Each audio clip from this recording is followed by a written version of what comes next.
अस्सलामुअलैकुम। ધોરણ 12 વાણિજ્ય વ્યવસ્થા અને સંચાલન પ્રકરણ 2 સંચાલનના સિદ્ધાંતો। આ પ્રકરણમાં આપણે સંચાલનના સિદ્ધાંતો વિશે માહિતી મેળવી તથા ફ્રેડરિક ટેલરના વૈજ્ઞાનિક સંચાલનના સિદ્ધાંતો વિશે શીખ્યા। આજે આપણે હેનરી ફેયોલના સંચાલનના સિદ્ધાંતો વિશે માહિતી મેળવીશું। હેનરી ફેયોલના સંચાલનના સિદ્ધાંતો વિશે અભ્યાસ કરતાં પહેલાં આપણે તેમની ટૂંકી જાણકારી મેળવીએ। તો સંચાલનના સિદ્ધાંતો રજૂ કરનાર હેનરી ફેયોલ એક ફ્રેન્ચ એન્જિનિયર અને ઉદ્યોગપતિ હતા। ઈસવીસન 1916માં તેમણે પોતાના પુસ્તક ઔદ્યોગિક અને સામાન્ય સંચાલન ઇન્ડસ્ટ્રીયલ એન્ડ જનરલ મેનેજમેન્ટમાં આ સિદ્ધાંતોની રજૂઆત કરી હતી। શ્રી હેનરી ફેયોલે ઔદ્યોગિક સાહસની વહીવટી પ્રવૃત્તિઓનું વર્ગીકરણ કર્યું। સરળતા અને સ્પષ્ટતા માટે તેમને 6 વિભાગમાં વહેંચી દેવામાં આવ્યું। તો તે 6 પ્રવૃત્તિઓ છે: ટેકનિકલ પ્રવૃત્તિઓ, વાણિજ્ય પ્રવૃત્તિઓ, નાણાકીય પ્રવૃત્તિઓ, સંરક્ષણ પ્રવૃત્તિઓ, હિસાબી પ્રવૃત્તિઓ, સંચાલકીય પ્રવૃત્તિઓ। આ પ્રવૃત્તિઓમાં કોનો સમાવેશ થાય છે તે જોઈશું। જેમ કે ટેકનિકલ પ્રવૃત્તિઓ। ટેકનિકલ પ્રવૃત્તિઓમાં કારખાના, યંત્રો તેમજ ઉત્પાદનને લગતી પ્રવૃત્તિઓનો સમાવેશ થાય છે। બીજી છે વાણિજ્ય પ્રવૃત્તિઓ। વાણિજ્ય પ્રવૃત્તિમાં એકમની ખરીદી, વેચાણ, વિનિમય જેવી પ્રવૃત્તિઓનો સમાવેશ થાય છે। ત્રીજી પ્રવૃત્તિઓ છે જેમાં મૂડીની પ્રાપ્તિ, મૂડીનો ઉપયોગ, ભંડોળની જાળવણી, પુનઃરોકાણ જેવી નાણાકીય પ્રવૃત્તિઓનો સમાવેશ કરવામાં આવે છે। સંરક્ષણ પ્રવૃત્તિઓમાં કર્મચારીઓની સલામતી, મિલકતોની સલામતી, માલની સલામતી એ પ્રકારની સલામતીની પ્રવૃત્તિઓનો સમાવેશ કરવામાં આવે છે। જ્યારે હિસાબી પ્રવૃત્તિઓમાં નાણાકીય હિસાબોના પત્રકો તેમજ જરૂરી આંકડાકીય માહિતી મેળવવાની પ્રવૃત્તિઓનો સમાવેશ થાય છે। છઠ્ઠા પ્રકારની પ્રવૃત્તિઓ છે સંચાલકીય પ્રવૃત્તિઓ। સંચાલકીય પ્રવૃત્તિઓમાં આયોજન, વ્યવસ્થાતંત્ર, દોરવણી, સંકલન, અંકુશ જેવી સંચાલનની પ્રવૃત્તિઓનો સમાવેશ થાય છે।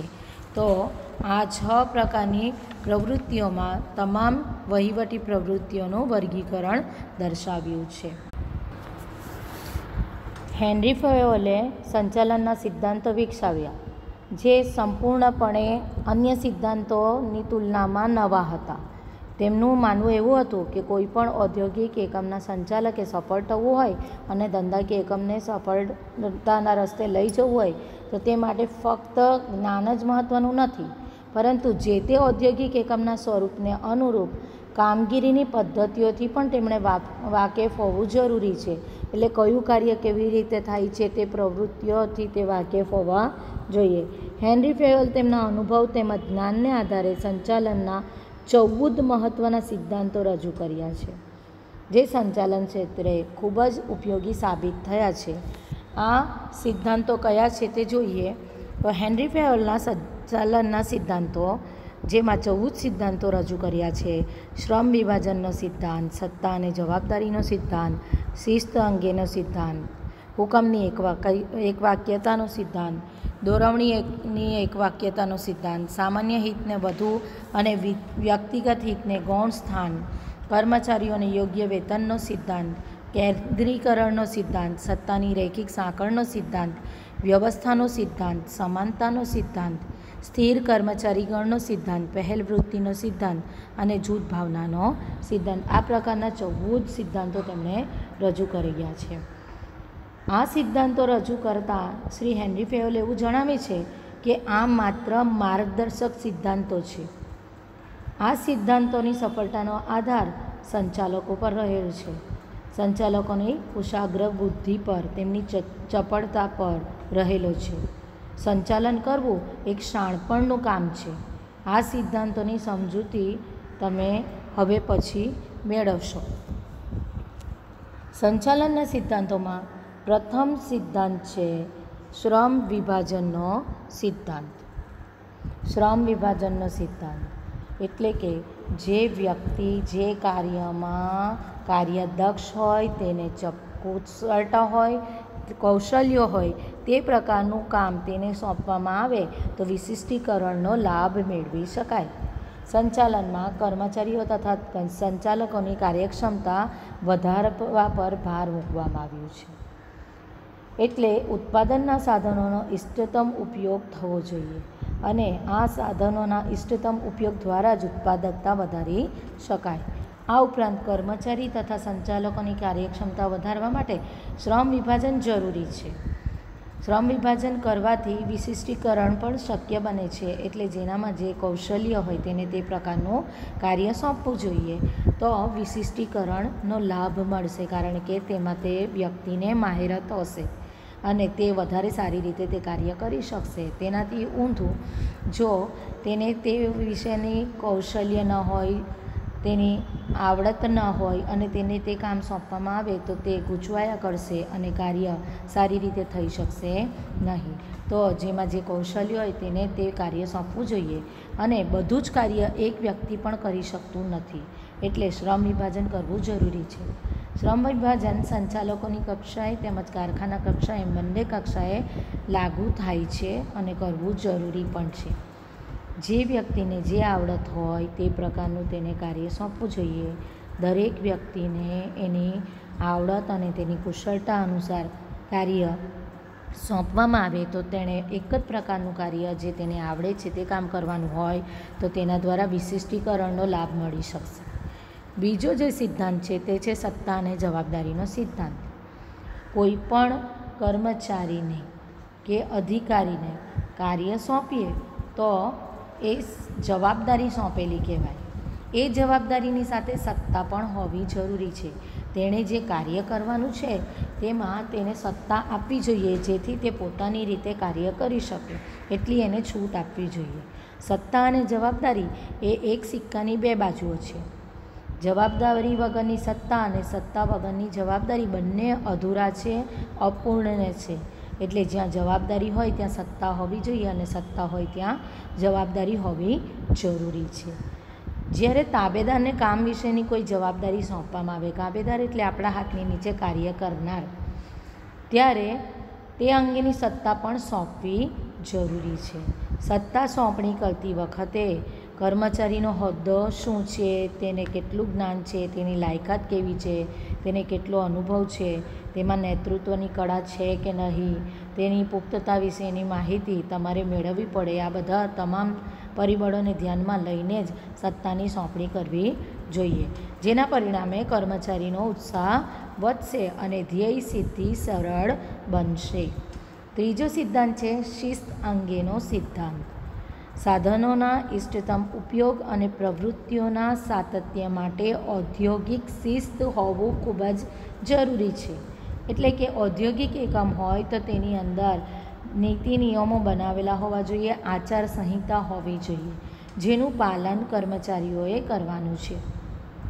જો તે નિયમો અને આચાર સંહિતા પહેલેથી હશે જ તો તે પ્રમાણે જ કર્મચારીઓ કાર્ય કરશે અને ધંધાકીય એકમમાં શિસ્તનું વાતાવરણ ઉદ્ભવશે. શિસ્ત એ એક ચોક્કસ પ્રકારનું સંવાદિતાભર્યું વાતાવરણ ઊભું કરે છે. ઔદ્યોગિક શિસ્ત એ ચોક્કસ પ્રકારના નિયમો અને આચાર સંહિતાને કારણે જ સ્થપાય છે. જો આ ચોક્કસ પ્રકારના નિયમો અને આચાર સંહિતા ન હોય તો દરેક કર્મચારી પોતાની રીતે કાર્ય કરશે અને તેમાં શિસ્ત અંગેનો સિદ્ધાંત લાગુ પડી શકશે નહીં, જેના કારણે ઔદ્યોગિક એકમોના ધ્યેય સિદ્ધ થઈ શકશે નહીં.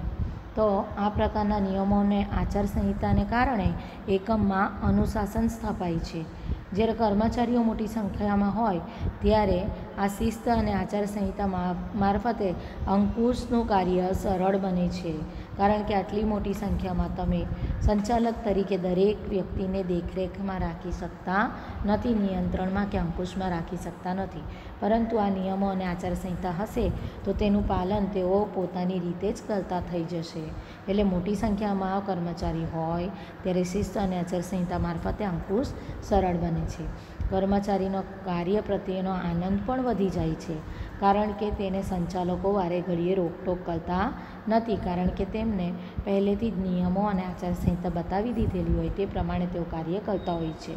એટલે સંચાલકે તેમને દરરોજ રોકટોક કરવી પડતી નથી. સંચાલકો પણ સરળતાથી કામ લઈ શકે. શિસ્ત માટે દરેક કક્ષાએ યોગ્ય નિરીક્ષણ, કામદારો અને માલિકો વચ્ચે સ્પષ્ટ ન્યાયી કરારો તેમજ શિક્ષાનો ન્યાયી અમલ જેવી બાબતો મહત્ત્વની છે. આ બાબતોને ધ્યાનમાં રાખીને જો નિયમો બનાવવામાં આવે, આચારસંહિતા બનાવવામાં આવે અને તેનું પાલન કરાવવામાં આવે તો ધંધાકીય એકમોના જે ધ્યેય છે તે સરળતાથી સિદ્ધ કરી શકાય છે. ચોથું છે હુકમની એકવાક્યતાનો સિદ્ધાંત. હુકમની એકવાક્યતા એટલે કોઈ કર્મચારીઓ કાર્ય કરતા હોય તો તેમની ઉપર એક જ ઉપરી અધિકારી હોવો જોઈએ. એક કરતાં વધુ ઉપરી અધિકારીઓના હુકમોનું એકસાથે તે પાલન કરી જ નહીં શકે, માટે તેની ઉપર એક જ ઉપરી અધિકારી હોવો જોઈએ. આ સિદ્ધાંત દર્શાવે છે કે કોઈ પણ કામગીરી કે પ્રવૃત્તિ અંગે કર્મચારીને એક જ ઉપરી અધિકારી તરફથી હુકમો મળવા જોઈએ. જો એકથી વધુ અધિકારીઓ તેને હુકમ આપશે તો તે મૂંઝવણમાં આવી જશે કે કયા અધિકારીનું સોંપેલું કાર્ય કરવું, એ પ્રમાણે તેને ગૂંચવાડા થશે. તેનો અર્થ એમ પણ થાય છે કે કોઈ એક કાર્ય માટે કે વિભાગ માટે કર્મચારીઓ એક જ અધિકારીને જવાબદાર હોવા જોઈએ. એટલે તેમણે જે કાર્ય કર્યું છે તેની ઉપર તેમના જે અધિકારી છે તેને તેમણે જવાબ આપવો પડે કે આ કાર્ય થયું કે નહીં થયું, થયું તો કેટલા પ્રમાણમાં પૂર્ણ થયું, નહીં થયું તો કેમ નહીં થયું, એ પ્રકારની જવાબદારી તેમને એક જ અધિકારીને આપવી પડે છે. હુકમની એકવાક્યતાના સિદ્ધાંતને કારણે કર્મચારીઓમાં હુકમને લગતી કોઈ પણ મૂંઝવણ ઊભી થતી નથી. એક કરતાં વધુ અધિકારીઓ દ્વારા જો હુકમો આપવામાં આવે તો કર્મચારીઓ મૂંઝાઈ જશે, મુશ્કેલીમાં પડશે અને તેને કારણે ઔદ્યોગિક શિસ્ત જળવાશે નહીં. આગળ છે દોરવણીની એકવાક્યતાનો સિદ્ધાંત. જે રીતે હુકમ એક જ અધિકારી દ્વારા મળવું જોઈએ તે જ રીતના દોરવણી પણ એક જ અધિકારી દ્વારા થવી જોઈએ. આયોજન એ ભવિષ્ય માટેની રૂપરેખા છે જે કાર્ય વિભાજન અને વિશિષ્ટીકરણના આધારે પાર પાડી શકાય. આયોજનના અમલ દરમિયાન જો વિચલનો જણાય એટલે કે તફાવત જણાય, એટલે આયોજન જે પ્રમાણેનું કર્યું છે તે પ્રમાણે કાર્ય ન થતું હોય તો તેને વિચલનો કહેવાય. જો વિચલનો જણાય તો દોરવણી અને આ માર્ગદર્શન અપાય છે. આ દોરવણી અને માર્ગદર્શન સંચાલકો અથવા અધિકારીઓ દ્વારા આપવામાં આવે છે. આ દોરવણી કોઈ ચોક્કસ ઉપરી અધિકારી દ્વારા જ અપાવી જોઈએ. આમ કરવાથી એક સમાન કાર્યો અને પ્રયત્નોનું સંકલન સરળતાથી થઈ શકે છે. નહીંતર ફરીવાર જેમ આપણે હુકમની એકવાક્યતામાં જોયું હતું તે પ્રમાણે અગર જો દોરવણી પણ જુદા જુદા અધિકારીઓ દ્વારા આપવામાં આવતી હશે તો કર્મચારીઓને મૂંઝવણ ઊભી થશે. આ સિદ્ધાંત મુજબ કર્મચારી જૂથની ઉપર એક જ અધિકારી હોવો જોઈએ અને આ જૂથ એક જ ધ્યેયની સિદ્ધિ માટે જૂથ કાર્ય કરતું હોવું જોઈએ. જૂથ એટલે સમૂહમાં. તો આ તમામ જે જૂથ છે તે એક જ ધ્યેયની સિદ્ધિ માટે જૂથ કાર્ય કરતું એટલે સમૂહમાં કાર્ય કરતું હોવું જોઈએ. છઠ્ઠો સિદ્ધાંત છે સામાન્ય હિતને વધુ અને વ્યક્તિગત હિતને ગૌણ સ્થાન. સામાન્ય હિત એટલે એકમનો હિત. અહીં આપણે જાણીએ છીએ કે વ્યક્તિગત હિત અલગ હોય છે અને ધંધાકીય એકમનું હિત અલગ હોય છે. વ્યક્તિગત એટલે જે કર્મચારીઓ છે તેમનો ધ્યેય અલગ હોય છે, તેમના લાભ અલગ હોય છે, પરંતુ તેમના લાભને તો ધ્યાનમાં લેવા જ જોઈએ, પણ એટલા હદે પણ નહીં કે જેના દ્વારા એકમના હિતને નુકસાન જાય. એટલે સામાન્ય હિતને વધુ મહત્ત્વ આપવું જોઈએ અને વ્યક્તિગત હિતને ગૌણ સ્થાન આપવું જોઈએ. સંચાલન એ સામૂહિક પ્રવૃત્તિ છે. સામૂહિક પ્રવૃત્તિ એટલે ઘણા બધા વ્યક્તિઓ મળીને તે કાર્ય કરે છે. તો વ્યક્તિ વચ્ચે વિભાગ વચ્ચે સંતુલન હોવું અને સંકલન હોવું જરૂરી છે. તેથી ધંધાકીય એકમની ધ્યેય સિદ્ધિ સરળ બને. આ સિદ્ધાંત એવું દર્શાવે છે કે કોઈ વ્યક્તિગત કે કર્મચારી જૂથના હિતને સમગ્ર એકમના હિતની સામે ગૌણ ગણવું જોઈએ. એટલે કે વ્યક્તિગત કે કર્મચારીના હિતને મહત્ત્વ તો આપવું જોઈએ, પણ સૌથી વધુ મહત્ત્વ સામાન્ય હિતને એટલે ધંધાકીય એકમના હિતને આપવું જોઈએ. સાતમો સિદ્ધાંત છે કર્મચારીઓને યોગ્ય વેતનનો સિદ્ધાંત. કર્મચારીઓ જે સેવા આપે છે તે એ વેતનના બદલામાં આપે છે અને તેમને એક જ હેતુ હોય છે, તેનો વળતર મેળવવો. જે સેવા આપે છે તેના બદલામાં તેમને જે વળતર મળે તેને વેતન કહેવાય. ફરીવાર જોઈએ, વેતન કોને કહેવાય? કર્મચારીઓ જે સેવા આપે છે તેના બદલામાં તેમને જે વળતર મળે છે તેને વેતન કહેવાય. આ સિદ્ધાંત મુજબ પેઢીના કર્મચારીઓને ચૂકવવામાં આવતું વેતન ન્યાયી હોવું જોઈએ. તે જે પ્રમાણેનું કાર્ય કરે છે તે પ્રમાણે તેમને યોગ્ય વેતન, વાજબી વેતન આપવું જોઈએ. નિયમ અનુસાર વેતનની ચૂકવણી એ માલિક અને કર્મચારીઓ વચ્ચેનો સંબંધ સુદૃઢ બનાવે છે. એકમમાં બધા જ કર્મચારીઓ એક સરખી કાર્યક્ષમતા ધરાવતા નથી. તેમની શક્તિ અને કાર્યક્ષમતા જુદા જુદા હોય છે. એકમમાં કેટલાક કાર્યદક્ષ કર્મચારી હોય છે. આવા કાર્યદક્ષ કર્મચારીઓને તેમને નિશ્ચિત વેતન કરતાં વધારે ઉત્પાદન અને કામ આપતા હોવાથી તેમને વધારાનું નાણાકીય વળતર અથવા અમુક પ્રોત્સાહિત યોજના અમલમાં મૂકવી જોઈએ. તેઓની કાર્યક્ષમતાનો બદલો તેમને મળવો જ જોઈએ. આમ કરવાથી મજૂર ફેરબદલી દર ઘટશે. નહીંતર જો વધુ ઉત્પાદન કરતા કે વધુ કામ કરતા કર્મચારીઓને પણ નિશ્ચિત વેતન જ જો આપવામાં આવે તો તે હતાશ થઈ જશે, નિરાશ થઈ જશે અને એને જો તક મળશે તો આપણું એકમ છોડીને અન્ય જગ્યાએ જતો રહેશે. તો ફેરબદલી દર ઘટાડવો હોય તો તેમને તેમનો યોગ્ય વેતન આપવું જોઈએ. કુશળ કારીગરો માટે બોનસ, નફાભાગ, આ નાણાકીય વળતર કે નાણાકીય લાભ આપી શકાય.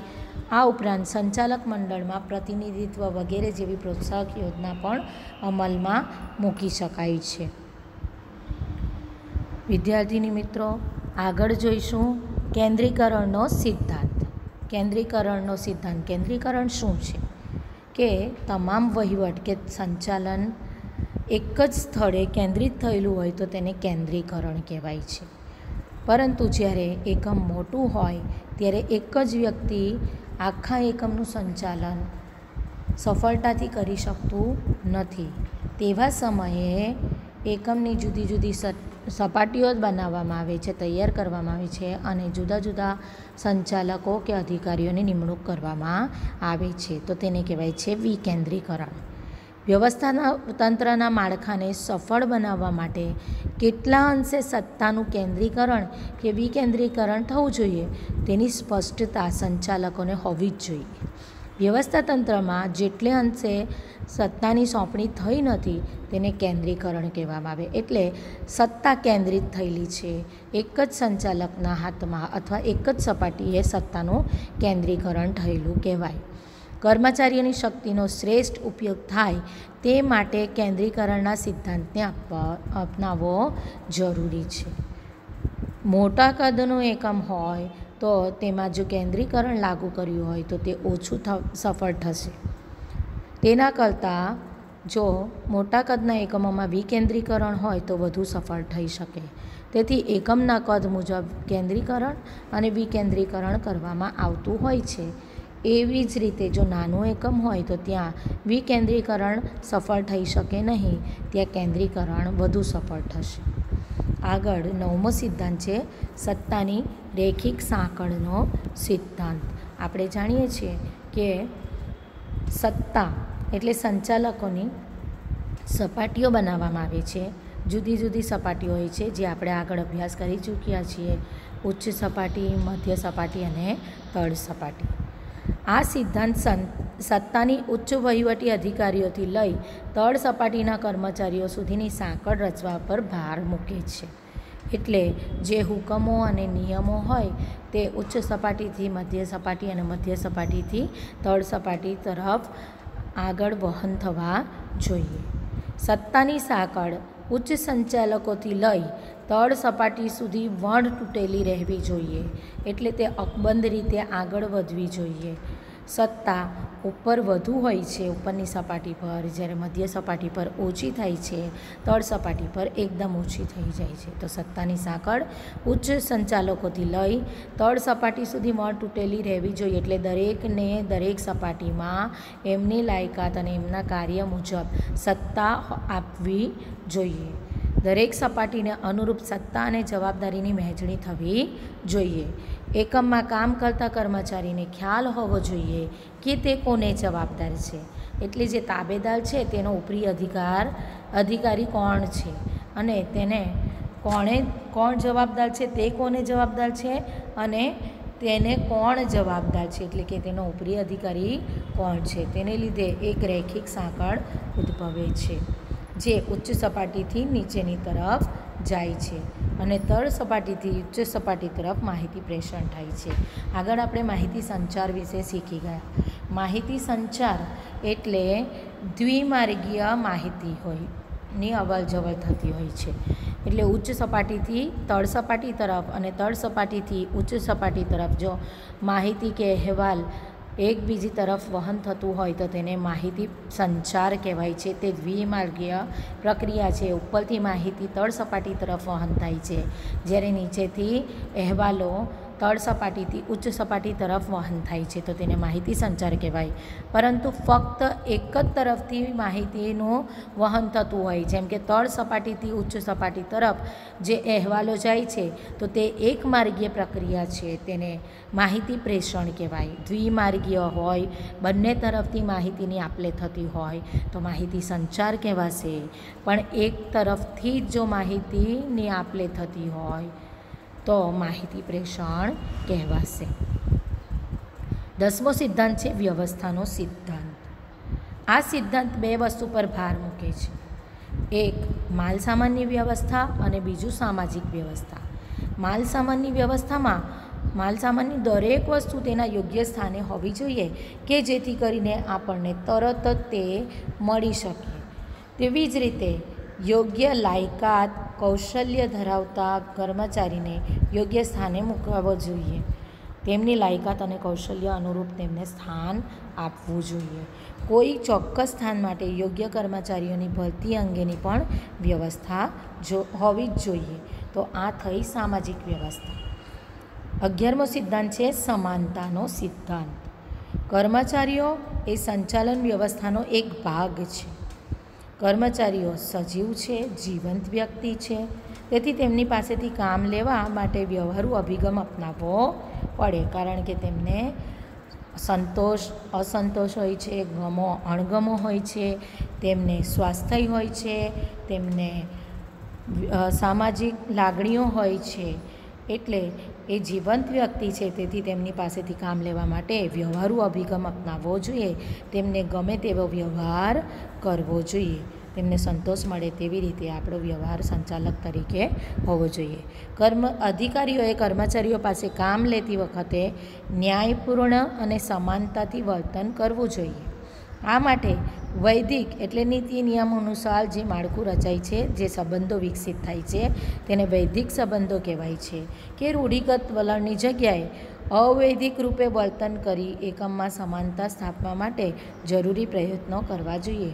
અવૈધિક એટલે કોઈ નીતિ નિયમોને અનુસરીને નહીં, પરંતુ આપોઆપ જે સંબંધો ઊભા થાય છે કર્મચારીઓ સાથે અને કર્મચારીઓના અધિકારી સાથે, જે એમને એમ નિયમ અનુસાર નહીં પરંતુ એ સિવાયના હેતુસર જે સંબંધો ઊભા થાય તે રીતે અવૈધિક રૂપે વર્તન કરવું જોઈએ. તેમાં સમાનતા સ્થાપવા માટે જરૂરી પ્રયત્નો સંચાલકે કે અધિકારીએ કરવા જોઈએ.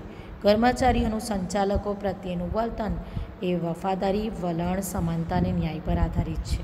એટલે અધિકારીએ સમાનતા સ્થાપવી જોઈએ, ન્યાયપૂર્ણ વર્તન કરવું જોઈએ, સમાનતાથી વર્તન કરવું જોઈએ. જ્યારે કર્મચારીએ સંચાલકો પ્રત્યે વફાદારી, વલણ, સમાનતા અને ન્યાય પર આધારિત આ સિદ્ધાંત છે. સ્થિર કર્મચારી ગણનો સિદ્ધાંત 12મો સિદ્ધાંત છે. સ્થિર કર્મચારી ગણ એટલે જે આપણા ધંધાકીય એકમમાં ઘણા લાંબા સમય સુધી ટકી રહે તેવો કર્મચારીગણ. કાયમી અને સ્થિર કર્મચારીગણ એ ધંધાકીય એકમની મૂડી છે. કોઈ એક એકમમાં લાંબો સમય ટકી રહેવાથી કર્મચારીનો વિકાસ થાય છે, કારણ કે તે એકમથી તે ઘણા વર્ષોથી પરિચિત હોય છે અને તે પોતાની કાર્યથી પણ પરિચિત છે, તેને તેનો અનુભવ થઈ ગયો છે, તે એકમની કાર્યપ્રણાલીથી પણ કાર્યપદ્ધતિથી પણ પરિચિત છે, એટલે કર્મચારીનો વિકાસ થાય છે.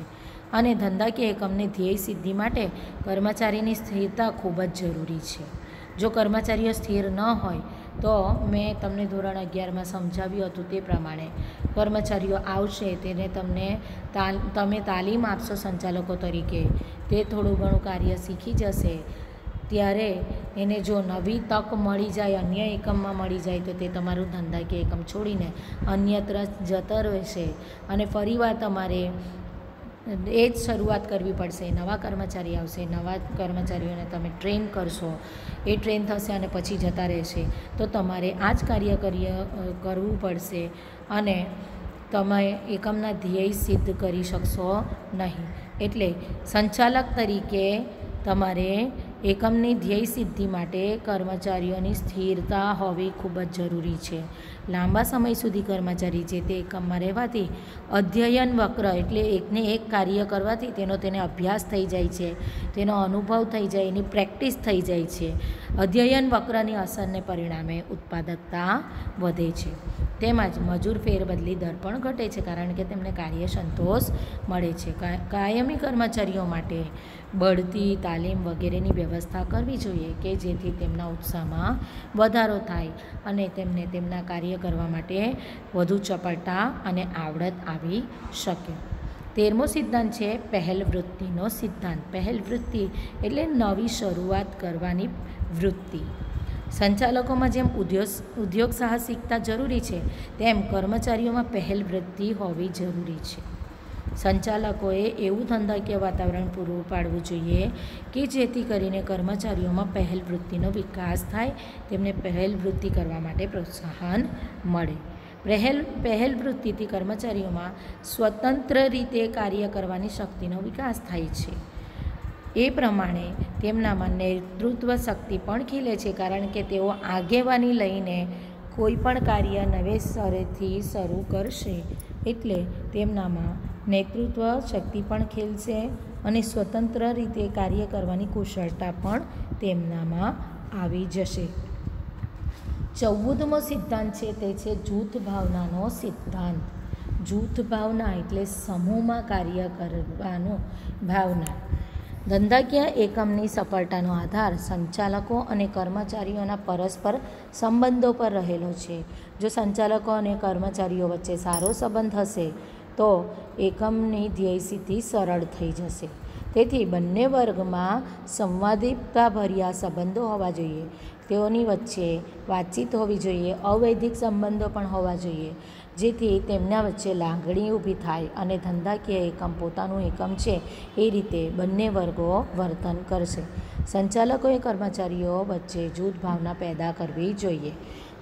કર્મચારીની અંદર પણ જૂથ ભાવના હોવી જોઈએ અને સંચાલકો અને કર્મચારી વચ્ચે પણ જૂથ ભાવના હોવી જોઈએ. જો તમામ કર્મચારીઓ એક જૂથ બનીને સમૂહમાં કાર્ય કરશે તો તે કાર્ય સ્વાભાવિક રીતે સારી રીતે થશે અને તેથી એકમની ધ્યેય સિદ્ધિનું કાર્ય સરળ બની જશે. શ્રી હેનરી ફેયોલે આજે 14 સિદ્ધાંતો આપ્યા છે. આ સિદ્ધાંતો દર્શાવતી વખતે તેમણે કહ્યું કે સંચાલનના સિદ્ધાંતોની આ યાદી એ અંતિમ યાદી નથી. તેમણે 14 સિદ્ધાંતો પોતાના તરફથી આપ્યા છે, પરંતુ એવું કહ્યું છે કે સંચાલકો પોતાના અનુભવ, સંશોધન અને જ્ઞાનને આધારે તેમાં નવા નવા સિદ્ધાંતોનો ઉમેરો કરી શકે છે. આ સિદ્ધાંતોને ક્યાં લાગુ પાડી શકાય? આ સિદ્ધાંતોને ધંધાકીય, આર્થિક, રાજકીય, સામાજિક એમ તમામ પ્રકારની પ્રવૃત્તિઓમાં સરખી રીતે લાગુ પાડી શકાય છે. તો આપણે આજે જોયું હેનરી ફેયોલના સંચાલનના સિદ્ધાંતો. આગળ જોઈશું પીટર એફ ડ્રકરનું સંચાલન ક્ષેત્રે પ્રદાન. પીટર એફ ડ્રકર, જેમનો જન્મ 1909માં થયો હતો, તેમનું મૃત્યુ 2005માં થયું હતું. તેઓ ખૂબ જ પ્રખ્યાત સંચાલન શાસ્ત્રી તરીકે ખ્યાતિ પ્રાપ્ત કરેલા લેખક, ચિંતક અને કેળવણીકાર હતા. વૈશ્વિકરણને કારણે સમગ્ર વિશ્વની ધંધાકીય વ્યવસ્થાઓમાં ઘણું પરિવર્તન આવ્યું, તે તો તમે જાણો જ છો. જેના કારણે સંચાલનની નવી પદ્ધતિઓ વિકસાવવાની જરૂર ઊભી થઈ. કારણ કે જો એ નવી પદ્ધતિઓ ન વિકસાવીએ અને જૂની પદ્ધતિઓ પર આપણે કાર્ય કરતા રહીએ તો આપણે બજારમાં ટકી શકીએ નહીં. એટલે સંચાલનની નવી પદ્ધતિ વિકસાવવાની જરૂર ઊભી થઈ. પીટર એફ ડ્રકરે માનવ સંપત્તિને ધંધાકીય એકમમાં વિશેષ મહત્ત્વ આપવા માટે ખાસ કરીને હિમાયત કરી છે, એટલે કે માનવ સંપત્તિને ધ્યાનમાં લેવાનું કહ્યું છે. પીટર એફ ડ્રકરના મુખ્ય પ્રદાનમાં 2 પ્રદાન છે. એક છે ધ્યેયલક્ષી સંચાલન અને સ્વનિયમનનો સિદ્ધાંત. આ 2 મુખ્ય સિદ્ધાંતો તેમણે રજૂ કર્યા છે. ધ્યેયલક્ષી સંચાલન વિશે તેઓ જણાવે છે કે હેતુ સિદ્ધિ માટે, હેતુ કોનો? ધંધાકીય એકમનો. હેતુ સિદ્ધિ માટે કર્મચારીઓ અને સંચાલકોના ધ્યેયમાં એક સૂત્રતા હોવી જોઈએ, એટલે બંનેની વચ્ચે તાલમેલ હોવો જોઈએ. પીટર એફ ડ્રકરનું પ્રદાન માનવ સંસાધન સંચાલન, બજાર સંચાલન અને તણાવ સંચાલન માટે મુખ્ય રહેલું છે. તેથી પીટર એફ ડ્રકરને આધુનિક સંચાલનના પિતા કહેવામાં આવે છે. અહીં આ ચેપ્ટર સમાપ્ત થાય છે. આપણે ફરીવાર આગળ મળીશું. ત્યાં સુધી ઘરે રહો, સુરક્ષિત રહો. અલ્લાહ હાફિઝ.